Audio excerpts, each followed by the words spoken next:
নমস্কার। কবি রবীন্দ্রনাথ ঠাকুরের দুষ্টু। তোমার কাছে আমি দুষ্টু, ভালো যে আর সবাই। মিত্তিরদের কালু তিলু, ভারী ঠান্ডা খাওয়াই। জ্যোতিষ ভালো, সতীশ ভালো, ন্যাড়া নবীন ভালো। তুমি বলো ওরাই কেমন ঘর করে রয় আলো। মাখন বাবুর দুটি ছেলে, দুষ্টু তো নয় কেউ। গেটে তাদের কুকুর বাঁধা, করতেছে ঘেউ ঘেউ। মাঝকড়ি ঘোষ লক্ষ্মী ছেলে, দত্তপাড়ার গবাই। তোমার কাছে আমি দুষ্টু, ভালো যে আর সবাই।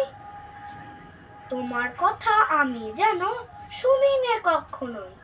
জামা কাপড় যেন আমার সাফ থাকে না কোনোই। খেলা করতে বেলা করি, বৃষ্টিতে যাই ভিজে। দুষ্টুপনা আরো আছে, অমনি কত কি যে। বাবা আমার চেয়ে ভালো, সত্যি বলো তুমি। তোমার কাছে করেননি কি একটুও দুষ্টুমি? যা বলো সব শোনেন তিনি, কিচ্ছু ভোলেন না গো। খেলা ছেড়ে আসেন চলে, যেমনি তুমি ডাকো। নমস্কার।